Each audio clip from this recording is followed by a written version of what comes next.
जय हिंद दोस्तों, imaging science channel पर आप सभी भाई का स्वागत है। आज हम इस वीडियो में रेलवे ग्रुप डी के 25 महत्वपूर्ण साइंस के प्रश्नों का डिस्कशन करेंगे। इस वीडियो में हम एनसीईआरटी बुक के 25 महत्वपूर्ण साइंस को लिए हैं। आप लोगों को पता होगा कि रेलवे ग्रुप डी में टोटल 25 साइंस के प्रश्न पूछे जाते हैं और यह 25 के 25 साइंस के प्रश्न एनसीईआरटी बुक से ही लेते हैं। तो इस वीडियो में हम अम्ल, क्षार और लवण, जो कि एनसीईआरटी बुक में अध्याय 2 में आता है, अध्याय 2 के अम्ल, क्षार, लवण के पार्ट 2 है यह। इनसे पहले हमने पार्ट 1 बनाए थे जिसमें 1 से लेकर के 25 तक के प्रश्नों का डिस्कशन किए थे। इस वीडियो में हम 1 से आगे 26 से लेकर के 50 तक के प्रश्नों का डिस्कशन करेंगे। तो चलिए हम लोग वीडियो को स्टार्ट करते हैं।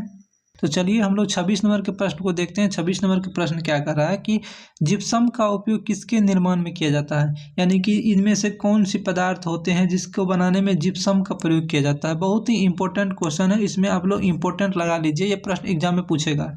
जिप्सम का उपयोग जो किया जाता है किसके निर्माण में किया जाता है, जिप्सम का उपयोग तो ये सीमेंट के निर्माण में किया जाता है। जब सीमेंट बनाता है तो उसमें जिप्सम डाला जाता है। सीमेंट बनाने में और बहुत सारे पदार्थ डाले जाते हैं जिसमें कि ये जिप्सम भी डाले जाते हैं, इनका उपयोग किया जाता है। अब ये क्यों डाले जाते हैं थोड़ा ये जान लीजिए। कई बार ये भी एग्जाम में पूछ देते हैं कि जिप्सम सीमेंट में किस लिए डाला जाता है। तो जिप्सम सीमेंट में इसलिए डाला जाता है कि ये सीमेंट जमे नहीं। अगर जिप्सम को सीमेंट में नहीं डालेंगे तो सीमेंट जम जाएगा, जल्दी से जम जाएगा। जैसे मान लीजिए कि हम लोग ये मान लीजिए कोई दीवार है, इस दीवार को हमें क्या करना है, प्लस्तर करना है। तो प्लस्तर करने के लिए सीमेंट चाहिए और बालू चाहिए। मान लीजिए ये यहाँ पर मान लीजिए ये कोई मान लीजिए ये बालू है, ये बालू है, इस बालू में हमने सीमेंट मिला दिया और पानी मिला दीजिए, पानी मिला दिए। बालू है, बालू में सीमेंट और पानी मिला दिए। अब सीमेंट और पानी मिला दिए, अब इसको प्लस्तर करने में भी तो समय लगता है। 1-2 मिस्त्री रहते हैं जो इसको धीरे धीरे प्लस्तर करते हैं, 1 घंटा 2 घंटा लगते हैं। तो इधर जो हमने इसको गाँव देहात में इसको मसाला कहते हैं, ये जो हमने बनाया सीमेंट, बालू और पानी मिला करके, अगर इसको जल्दी से हम प्लस्तर नहीं करेंगे ऐसे करके तो यहीं पर जम जाएगा और ख़राब हो जाएगा। ये तो दीवार तक पहुंच भी नहीं पाएगा और ख़राब हो जाएगा। तो इसको जमने से बचने के लिए, ताकि 2 घंटा 3 घंटा तक ये जमे नहीं, तो इसमें हम लोग क्या कर लेते हैं, जिप्सम में क्या मिला देते हैं, सीमेंट में क्या मिला देते हैं, तो सीमेंट में हम जिप्सम मिला देते हैं। तो आप लोग जान गए सीमेंट में जिप्सम क्यों मिलाते हैं, कि जल्दी से ये जमे नहीं। ये भी परीक्षा में पूछ देता है कि जिप्सम का सूत्र क्या होता है। तो जिप्सम का सूत्र होता है calcium sulphate, CaSO4 into 2H2O, जल के 2 मॉलिक्यूल। तो इसे याद रखिएगा कि जीप में 2 बाल्टी पानी लगते हैं। जीप में कितना बाल्टी पानी चाहिए, जीप को चलाने के लिए 2 बाल्टी पानी चाहिए। CaSO4 into 2H2O। कभी कभार यहाँ पर हाफ H2O भी कर देता है, ऐसे करके CaSO4 इंटू हाफ H2O। तो हाफ H2 ये प्लास्टर ऑफ पेरिस का सूत्र होता है। तो अभी प्लास्टर ऑफ पेरिस और जिप्सम का सूत्र लगभग में सेम होता है, CaSO4 इंटू 2H2O। बस आपको याद रखना है कि जीप चलाने के लिए 2 बाल्टी पानी चाहिए। तो जीप चलाने के लिए कितना बाल्टी पानी चाहिए, 2 बाल्टी पानी चाहिए, तब याद रहेगा, क्योंकि दोनों का सूत्र लगभग में सेम होता है। तो 26 नंबर के प्रश्न हो गया। चलिए हम लोग 27 नंबर के प्रश्न पर चलते हैं। 27 नंबर के प्रश्न कह रहा है कि जब अम्ल और क्षार से अभिक्रिया करता है तो क्या बनता है। कोई अम्ल है और क्षार है, तो एक अम्ल लिख लेते हैं, मान लीजिए कि हाइड्रोक्लोरिक अम्ल हुआ, ये HCl अम्ल हुआ। कोई अम्ल लिख लेते हैं, ये अम्ल हुआ। कोई भी क्षार लिख लेते हैं, NaOH, ये क्षार हुआ। इसको रिएक्शन कराते हैं। तो हम लोग पिछले वाले वीडियो में रिएक्शन कैसे कराए थे इसका, इस पर प्लस आवेश रहता है, इस पर माइनस आवेश रहता है, तो ये इससे जाकर के रिएक्शन कर लेगा। तो Na इसका एक प्लस वाला एक माइनस से जाके उसमें सट जाएगा, तो NaCl हो गया। ये हुआ नमक, नमक का सूत्र होता है NaCl। और ये दोनों पर माइनस आवेश होता है। OH पर कौन सा आयन होता है, तो ऋण आयन होता है। और H प्लस पर कौन सा आयन होता है, H पर कौन सा आयन होता है, तो plus ion, H plus ion. और OH माइनस, तो ये माइनस वाला और ये प्लस वाला से जाकर के रिएक्शन कर लेगा। तो ये हो गया H2 और एगो O, तो H2O यहाँ लिख देते हैं H2O। तो इसको जल कहते हैं। तो जल बनेगा और नमक बनेगा। यदि आप लोग को याद नहीं रहेगा तो एक अम्ल लिख लीजिएगा और एक क्षार लिख लीजिएगा, दोनों को रिएक्शन करा दीजिएगा। तो कैसे कराइएगा, तो प्लस वाला माइनस वाला, प्लस वाला माइनस वाला, तो जो बनेगा वही इसका आंसर हो जाएगा। तो क्या बना था, एक नमक बना था और एक जल बना था, नमक और जल बनेगा। चलिए 28 नंबर के प्रश्न हम लोग चलते हैं। 28 नंबर पर प्रश्न कह रहा है कौन सा इनमें अम्लीय प्रवृत्ति के होते हैं। नीचे में बहुत सारे दिए हुए हैं, इनमें कौन सा अम्ल है? तो 1 नंबर में क्या लिखा हुआ? Sodium chloride. सोडियम क्लोराइड अम्ल है? नहीं, ये तो नमक है, ये अम्ल नहीं है। उसके बाद sodium sulphate. Sodium sulphate NaSO4 NaSO4 sodium sulphate, Na2SO4 sodium sulphate. तो सोडियम सल्फेट नहीं होगा, ये तो सर्फ हो जाता है, एक तरह का सर्फ है ये भी नहीं होगा, ये अम्ल नहीं, ये तो क्षार हो गया। और उसके बाद 3 नंबर देखते हैं अमोनियम क्लोराइड। अमोनियम क्लोराइड शुद्ध होता है NH4Cl। तो NH4Cl यही होता है, अम्ल होता है, इसमें H आयन है, अम्ल होता है। Calcium carbonate calcium carbonate CaCO3। तो ये तो ना अम्ल है ना क्षार है, ये तो कैल्शियम कार्बोनेट एक तरह के पदार्थ है जिसे संगमरमर कहते हैं। तो इसका सही आंसर हो जाएगा ammonium chloride NH4Cl। Ammonium chloride एक अम्लीय है। चलिए 29 नंबर के प्रश्न हम लोग चलते हैं। इनमें से कौन सा उपयोग गंधीय सूचक के रूप में प्रयोग किया जाता है? कौन सा उपयोग गंधीय सूचक के रूप में प्रयोग किया जाता है? जैसे कि हो गया नीला लिटमस पत्र, जैसे लिटमस पेपर हो गया। तो लिटमस पेपर हो गया, लिटमस पेपर क्या करता है? अपने रंग में परिवर्तन करता है, ये रंग में परिवर्तन करता है। ऑप्शन रहता है इनमें से कौन रंगीय सूचक है? रंगीय सूचक है, रंगीय सूचक है। रंगीय मतलब अपना रंग में परिवर्तन करके बताता है कौन अम्ल है और कौन क्षार है। जैसे कि नीला लिटमस पेपर पर कौन सा नीला लिटमस पेपर पर हम लोग क्या करते हैं? अम्ल डाल देते हैं, तो नीला लिटमस पेपर को लाल कर देता। अम्ल कैसा कर देता? लाल कर देता। परीक्षा पूछता अम्ल नीला लिटमस पेपर को कैसा कर देता? लाल कर देता। तो इनमें हम लोग को रंग में बता रहा है कि रंग जैसे चेंज हो गया, नीला रंग लाल हो गया, तो पता चल जाएगा कि ये वस्तु अम्ल है। नीला लिटमस पेपर लाल हो गया तो पता चल जाएगा कि ये वस्तु अम्ल है। उसी तरह से प्याज, अगर एक प्याज मान लीजिए प्याज का टुकड़ी है, प्याज में अम्ल डाल दीजिए, प्याज में क्या डाल दीजिए? अम्ल डाल दीजिए और इसको गंध को सूंघिए। जैसे ये प्याज का टुकड़ी है, तो ये प्याज का टुकड़ी को पहले काट लीजिए, उसको सूंघ लीजिए। सूंघने के बाद थोड़ा देर आप ध्यान से सूंघ लीजिए, देखिए इसका कैसा सुगंध है। उसके बाद इस पर नींबू डाल दीजिए। नींबू डालने के बाद 5 मिनट 10 मिनट छोड़ दीजिए, उसके बाद सूंघिए। तो आप देखिए क्या इसके गंध में कुछ चेंज हुआ है कि नहीं चेंज हुआ है। तो यही हुआ था, इसी को कहते हैं गंधीय सूचक, यानी गंध को सूंघ करके आपको बताना है कि ये वस्तु अम्ल है या नहीं है। तो नींबू डाल दीजिए इसके ऊपर में, अगर इसके गंध में चेंज नहीं हुआ तो इसका मतलब नींबू अम्ल हुआ। तो गंधीय सूचक का उपयोग बहुत कम ही करते हैं। गंधीय सूचक का उपयोग केवल उन व्यक्ति के लिए किया जाता है, वह व्यक्ति करता है जो अंधे होते हैं। जो व्यक्ति मान लीजिए अंधा है तो ये देख नहीं सकते हैं, तो वो सूंघ के पता चलेगा कि कौन सा अम्ल है, कौन सा क्षार है, कौन सा खाने में खट्टा लगेगा। हम लोग तो देखने वाले व्यक्ति, हम लोग का आँख सही है तो हम लोग नीले लिटमस पेपर का यूज करते हैं, और जो अंधा होता है वे गंध को सूंघ करके पता करते हैं। तो गंधीय सूचक उतना अच्छा नहीं होते हैं। तो प्याज भी एक गंधीय सूचक है। लौंग से भी पता कर सकते हैं कौन अम्ल है, और इसके ऊपर में यदि क्षार दे देंगे तो इसका गंध भाग जाएगा। प्याज के ऊपर में क्षार दे देंगे तो प्याज का गंध खत्म हो जाएगा। इसका मतलब प्याज जो है ना क्षार को बताता है, अम्ल को नहीं बताता है। उसी तरह से लौंग भी क्षार को बताता है, अम्ल को नहीं बताता, इसलिए ये अच्छा नहीं होता। तो इनमें से सभी गंधीय सूचक है। तो इसको याद रखिएगा आप लोग थोड़ा सा। प्याज का भी उपयोग हम लोग अम्ल और क्षार के पता लगाने में कर सकते हैं। लौंग का उपयोग भी हम क्षार पता लगाने में कर सकते हैं, और वनीला का उपयोग भी हम अम्ल क्षार का पता लगाने में कर सकते हैं। प्याज के ऊपर में क्षार दे देंगे तो प्याज का गंध भाग जाएगा। चलिए 30 नंबर के प्रश्न हम लोग चलते हैं। सोडियम हाइड्रोक्साइड के पीएच मान कितना होता है? तो सोडियम हाइड्रोक्साइड जिसे क्या कहते हैं? NaOH कहते हैं। सोडियम हाइड्रोक्साइड को कास्टिक सोडा भी कहते हैं। परीक्षा में पूछ देगा कास्टिक सोडा के पीएच मान कितना होता है? तो ये 14 होता है। सबसे ज़्यादा क्षार ये होते हैं। सबसे परीक्षा में ये भी पूछता है कि सबसे ज़्यादा क्षार वाले पदार्थ का नाम बताइए, तो कास्टिक सोडा जो साबुन बनाने में किया जाता है। कल वाले वीडियो में हमने बताया था कास्टिक सोडा का उपयोग साबुन बनाने में किया जाता है।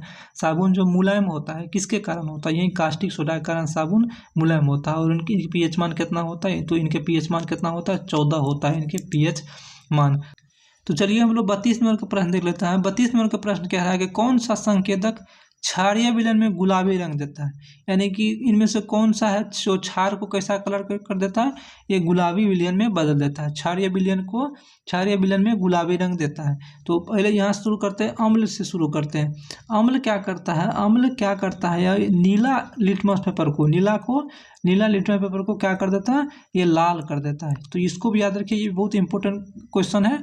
और अम्ल क्या करता है, लाल लिटमस पेपर को नीला कर देता है, उल्टा होता है। नीला पेपर को लाल कर देगा और लाल पेपर को नीला कर देता। कौन, क्षार। अम्ल नीला लिटमस पेपर को लाल कर देता है और क्षार लाल लिटमस पेपर को नीला कर देता है। अम्ल और क्षार उल्टा पुल्टा होता है। अम्ल याद रह जाएगा तो क्षार आराम से याद हो जाएगा। अम्ल नीला को लाल कर देता है, क्षार लाल को नीला कर देता है। तो यहाँ पर देखिए क्या करते हैं, ये तो अम्ल, ना तो अम्ल होगा, क्या कहता है इनमें, क्या करा, क्षार में वो गुलाबी देना चाहिए। तो यहाँ तो गुलाबी होगा नहीं, लाल को नीला देगा, ये नीला को लाल देगा। तो ये तो होगा नहीं, ना तो क्षार होगा ना ही अम्ल होगा, दोनों में गुलाबी कलर का कोई बात यहाँ पर नहीं हो रहा है। तो ना तो अम्ल, यहाँ पर देखिए नीला लिटमस पेपर, ये तो होगा नहीं, नीला लिटमस पेपर किसी में गुलाबी कलर नहीं देता, ना अम्ल में देता है और ना ही क्षार में देता है। और लाल लिटमस पेपर तो होगा नहीं, लाल में भी नहीं होता, लाल को नीला कर देता है। कौन, क्षार लाल को नीला कर देता है। तो ये क्षार होगा, लाल को नीला देगा, ये तो होगा नहीं। नीला को लाल, ये तो होगा नहीं, गुलाबी हो जाता है। फिनोप्सिलीन देखते हैं। फिनोप्सिलीन का कलर उजला सफ़ेद होता है। फिनोप्सिलीन का कोई कलर नहीं होता है। फिनोप्सिलीन ये पानी की तरह होता है। फिनोप्सिलीन का कलर कैसा होता है, ये पानी होता है, पानी की तरह। जैसे पानी सफ़ेद होता है ना, इसको कोई कलर नहीं है, पारदर्शी होते हैं, वैसे ही फिनोप्सिलीन होते हैं। इसको आप लोग नहीं, शायद नहीं, ज़्यादातर व्यक्ति इसको नहीं ही देखे होंगे। फिनोप्सिलीन पानी की तरह होता है। जैसे इसमें अम्ल मिला दीजिएगा, फिनोप्सिलीन में क्या मिला दीजिए, अम्ल मिला दीजिए, कोई भी एसिड हो, कहीं से नींबू हो गया, कोई भी चीज़ मिला दीजिए, तो इसके रंग में परिवर्तन नहीं होगा, ये पानी की जैसा ही देखने में प्रयोग होगा। फिनोप्सिलीन में अम्ल मिला दीजिएगा तो इसके रंग में कोई चेंज नहीं होगा।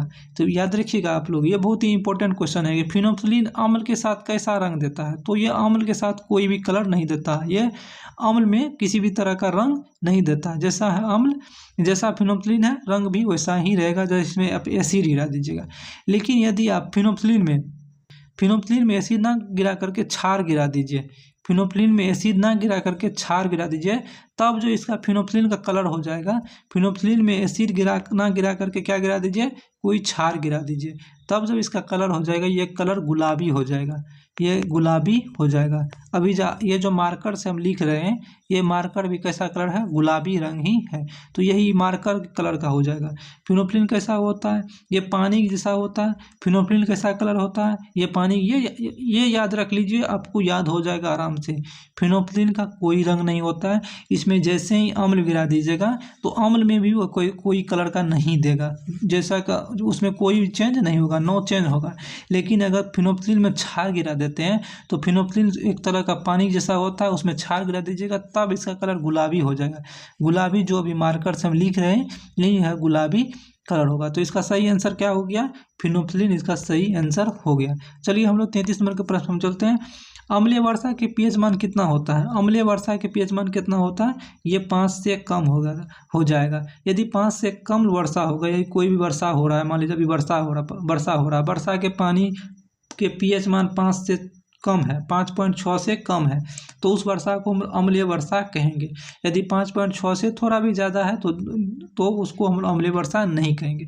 तो अम्लीय वर्षा 5.6 से कम हो जाएगा तो उसको अम्लीय वर्षा कहेंगे। यदि 5.5 हमारे मुंह का पीएच मान होता है, तो याद रखिएगा मुंह के पीएच मान कितना होता है, 5.5 होता है, और अम्लीय वर्षा का पीएच मान कितना होता है, 5.6 होता है। चलिए 34 नंबर का प्रश्न हम लोग चलते हैं। उदर में होने वाले अम्ल को होता है, उदर मतलब हमारे आमाशय में, हमारे पेट में सबको पता है कौन सा अम्ल पाया जाता है, HCl हाइड्रोक्लोरिक अम्ल हमारे पेट में पाया जाता है। सल्फ्यूरिक अम्ल कल बताए थे कहाँ पाया जाता है, ये बैटरी में पाया जाता है। और एसिटिक एसिड ये सिरका में पाया जाता है। और सिरका में कौन सा पाया जाता है, एसिटिक एसिड। नाइट्रिक एसिड कहाँ पाया जाता है, बारूद में। तो कल बताए थे बारूद में, पटाखा बनाने में, विस्फोटक बनाने में कौन सा अम्ल का प्रयोग किया जाता है, ये नाइट्रिक एसिड प्रयोग किया जाता है। एक बार फिर से हम लोग देख लेते हैं। सल्फ्यूरिक एसिड बैटरिक में होता है, एसिटिक एसिड सिरका में होता है, नाइट्रिक एसिड ये बारूद में विस्फोटक बनाने के लिए किया जाता है। और sulphuric acid hydrochloric acid HCl इसको बोलते हैं, ये हमारे उदर गुहा में होते हैं, हमारे पेट में होते हैं, हमारे आमाशय में होते हैं। 35 नंबर के प्रश्न हम लोग चलते हैं। 35 नंबर के प्रश्न में कह रहा है कि इनमें से कौन सी प्राकृतिक संकेतक है। प्राकृतिक मतलब भगवान के द्वारा बनाया गया संकेतक है। मिथाइल ऑरेंज भगवान के द्वारा नहीं बनाया जाता है, ये इसे व्यक्ति के द्वारा बनाया गया है मिथाइल ऑरेंज। फिनोप्सिलिन को भी व्यक्ति के द्वारा बनाया गया है, ये दोनों कोई व्यक्ति बनाएगा, इसको भगवान नहीं बना के देगा। लेकिन टर्मरिक एक इंग्लिश वर्ड है, इसको हिंदी में हल्दी कहते हैं। हल्दी ये प्राकृतिक है, हल्दी से भी खट्टा चीज़ का पता चलता है। हल्दी के ऊपर खट्टा चीज़ गिरा देते हैं तो एक थोड़ा सा लाल कलर के थोड़ा सा उसमें कलर में चेंज हो जाता है। तो हल्दी कैसा, ये भगवान के द्वारा बनाया गया, सबको पता है इसमें कौन प्राकृतिक भगवान के द्वारा बनाया गया, तो हल्दी भगवान के द्वारा बनाया गया है। मिथाइल ऑरेंज मानव बनाता है, फिनोप्सिलिन भी मानव बनाता है। फिनोप्सिलिन के बारे में बताए थे कि फिनोप्सिलिन अम्ल के साथ कैसा कलर देता है, फिनोप्सिलिन में कोई रंग नहीं होता, अम्ल के साथ भी ये कोई तरह का चेंज नहीं दिखाई देगा। तो इसलिए फिनोप्सिलिन अच्छा सूचक नहीं माने जाते हैं। क्यों नहीं माने जाते हैं? कि कोई भी फिनोप्सिलिन है उसमें एसिड गिरा दीजिएगा तो अपना रंग नहीं बदलेगा। तो अब वो एसिड अपना रंग नहीं बदलेगा तो कैसे पता चलेगा कि इसमें क्या गिराया गया? अगर मान लीजिए रंग बदल देगा तब ना कहेंगे हाँ इसका मतलब फिनोप्सिलिन में अम्ल गिरा गया। मान लीजिए पानी गिरा दिए तो कोई फिनोप्सिलिन का रंग चेंज नहीं होगा, अम्लों गिराने पर कोई रंग चेंज नहीं होगा। तो मतलब तो इसी कारण से इसी को अच्छा माना नहीं जाता। क्षार के लिए ठीक है कि क्षार फिनोप्सिलिन में क्षार गिरा दीजिए तो गुलाबी हो गया, तो हाँ समझ जाएंगे फिनोप्सिलिन में क्षार गिराया गया इसलिए इसका रंग गुलाबी हुआ है। तो अगर अम्ल गिरा देंगे, अब अम्ल गिराए हैं कि पानी गिराए हैं, अपना रंग चेंज नहीं किया है तो पता नहीं चलेगा कि अम्ल गिराए हैं कि इसमें पानी गिराए हैं। तो इसलिए फिनोप्सिलिन को अच्छा सूचक नहीं माना जाता है। लेकिन नीला लिटर पेपर को अच्छा सूचक माना जाता है, क्योंकि नीला लिटर पेपर अपना रंग में क्या करता है, चेंज कर लेता है। क्षार में अलग रंग और उसके बाद अम्ल में अलग रंग हो जाता है, तो पता चल जाता है कि क्षार है कि अम्ल है। चलिए 36 नंबर का हम लोग चलते हैं। 36 नंबर का प्रश्न कह रहा है कि जब अम्ल और क्षार मिलाया जाता है जब अम्ल और क्षार मिल जाता है तो कौन सी प्रक्रिया होता है? जब अम्ल और क्षार में मिलाया जाता है तो इस प्रक्रिया को उदासीनीकरण अभिक्रिया कहते हैं। तो इसको याद रखिए, उदासीनीकरण अभिक्रिया किसे कहते हैं? अम्ल और क्षार को मिला दीजिएगा तो वो जो रिएक्शन होगा अम्ल और क्षार मिलाने पर क्या बनता है? लवण बनता है और जल बनता है। लवण और जल बनता है। अम्ल और क्षार को मिला देने पर लवण और जल बनता है। तो इसे अभिक्रिया क्या कहते हैं? उदासीनीकरण अभिक्रिया कहते हैं। 37 नंबर के प्रश्न हम लोग चलते हैं। अम्लीय वर्षा के कारण कौन सी धातु अधिक प्रभावित होता है? तो लोहा सबसे अधिक खराब होता है। अम्लीय वर्षा में सबसे ज़्यादा खराब कौन होता है? सोना ज़्यादा खराब नहीं होता, प्लेटिनम ज़्यादा खराब नहीं होता, चांदी भी ज़्यादा खराब नहीं होता, सब ज़्यादा खराब लोहा होता है। और लोहा की जगह पर दूसरा धातु भी दे देता है ना तो वो भी खराब हो। जैसे मान लीजिए लोहा ना दे करके इसके जगह पर दे दिया एल्युमिनियम, एल्युमिनियम भी खराबी हो जाता है, एल्युमिनियम में भी थोड़ा ना थोड़ा खराबी हो ही जाता है। और बहुत सारे धातु खराब होता है, लेकिन सोना कभी खराब नहीं होता, सिल्वर कभी खराब नहीं होता है। 38 नंबर का प्रश्न हम लोग चलते हैं। हमारे शरीर में अम्ल क्षार संतुलन बनाए रखने में कौन से मदद करता है? तो हमारे शरीर में अम्ल और क्षार को संतुलन बनाने में कौन मदद करता है? ये किडनी मदद करता है। याद रखिए, इंपॉर्टेंट VVI को NCERT में लिखा गया है इसलिए VVI प्रश्न है। हमारे शरीर में किडनी क्या करता है? अम्ल और क्षार को संतुलित बनाने में मदद करता है। कैसे मदद करता है? तो अगर मान लीजिए हमारे खून में एसिड ज़्यादा हो गया या क्षार ज़्यादा जो हो गया, चाहे अम्ल ज़्यादा हो गया, तो किडनी क्या करता है? उसको क्या करता है? निकाल करके खून से बाहर कर लेते। मान लीजिए हमारे खून में अम्ल ज़्यादा हो गया तो खून से किडनी क्या करते? बाहर निकाल करके पेशाब के जरिए इसको बाहर फेंक देता है। तो इसी तरह की ये मदद करता है। हमारे शरीर में अम्ल क्षार को संतुलन बनाने में कौन मदद करता है? तो किडनी मदद करता है। क्षारीय पदार्थ का स्वाद कैसा होता है? तो सबको पता है अम्ल का स्वाद खट्टा होता है और क्षार का स्वाद कड़वा होता है। अम्ल का स्वाद खट्टा होता है और क्षार का स्वाद कैसा होता है? ये कड़वा होता है। क्षार का स्वाद कैसा होता है? कड़वा होता है। दूध में खट्टा होने क्या कराता है? दूध में बैक्टीरिया लैक्टोबैसिलस नामक जीवाणु होते हैं जो दूध को खट्टा कर देते हैं। तो बैक्टीरिया दूध को क्या करता है? खट्टा कर देता है। अम्ल और क्षार की प्रक्रिया से किसके कारण होता है? तो अभी तुरंत बताया, अम्ल क्षार प्रक्रिया किसके कारण होता है? जैसे HCl हुआ और ये हुआ अम्ल, HCl अम्ल हुआ, हाइड्रोक्लोरिक अम्ल जो हमारे आंत में रहता है, और Na हुआ, ये क्षारीय हुआ। तो इसमें H+ आयन होता है और इनमें OH- आयन होता है। क्षार में कौन सा आयन होता है?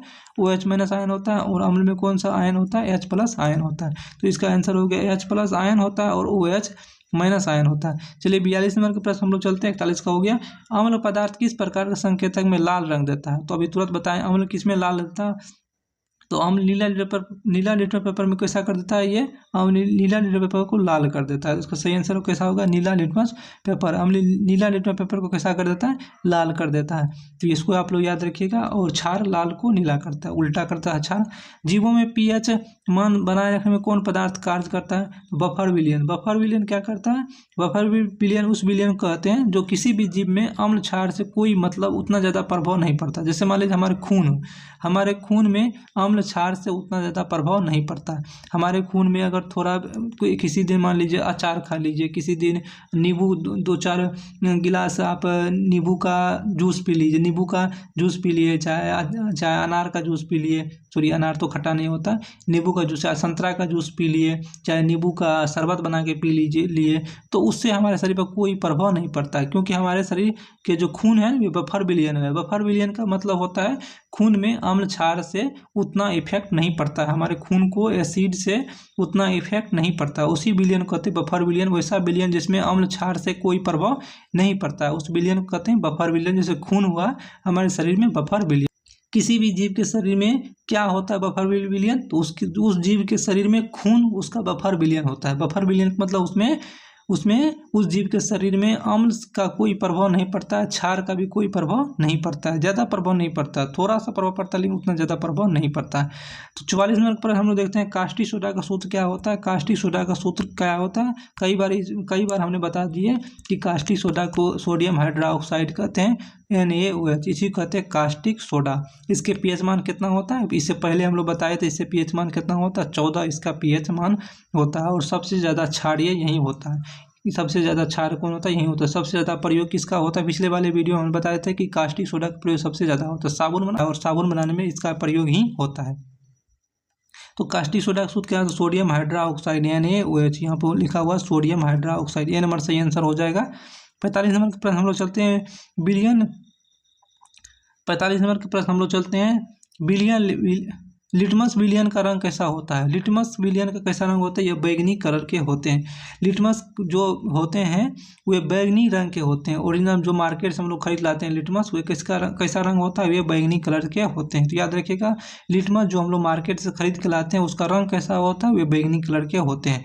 46 नंबर हम लोग चलते हैं उदर में बनने वाला, हम अभी तुरंत बताए थे, उदर में अधिकता, यह दूसरा क्वेश्चन है, उदर में बनने वाले अम्ल की अधिकता क्या कारण हो सकता है। मान लीजिए हमारा ये पेट हुआ, इसमें एसिड ज़्यादा बन गया, ये पेट में एसिड ज़्यादा होगा, तो ये जो यहाँ पर एक घाव हो जाएगा, पेट में हमारे चारों साइड क्या हो जाएगा, घाव हो जाएगा, पेट में घाव हो जाएगा और लहरेगा, पेट में लहर मारेगा। तो इस बीमारी को क्या कहते हैं, इसे अल्सर कहते हैं। तो अल्सर क्या होता है, उदर में यानी हमारे पेट में अम्ल का बढ़ जाना, इसको अल्सर कहते हैं। अल्सर एक बीमारी है जिसमें हमारे पेट में अम्ल बढ़ जाते हैं।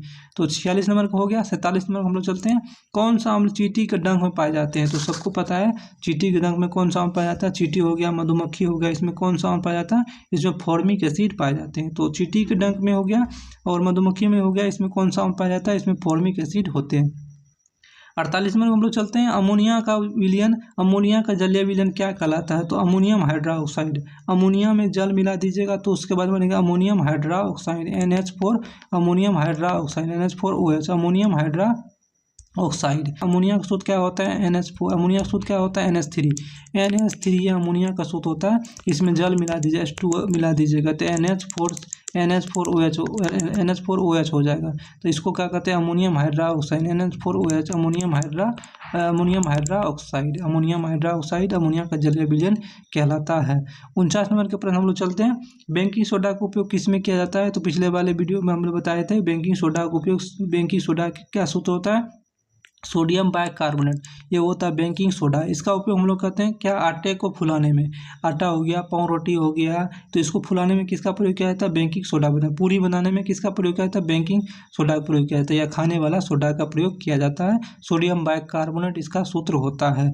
चलिए लास्ट प्रश्न जो 50 नंबर के प्रश्न है, जब किसी अम्ल को पानी में मिलाया जाता है तो हमेशा कैसे मिलाना चाहिए। आपको क्या इसमें क्या कहता है, अम्ल को पानी मिलाना है तो कैसे मिलाना चाहिए, पानी को अम्ल में डालना चाहिए कि अम्ल को धीरे धीरे पानी में डालना चाहिए कि दोनों को एक साथ डाल देना चाहिए, क्या बिना मिलाए उपयोग करना चाहिए। यानी कि मान लीजिए इसमें हमको अम्ल और पानी दोनों को मिलाना है तो कैसे मिलाइएगा। तो सबसे पहले क्या कीजिएगा, इसमें जितना आपको पानी मिलाना है उतना पानी दे दीजिए। मान लीजिए जितना हमको पानी मिलाना है इतना तक हमें को पानी मिलाना है।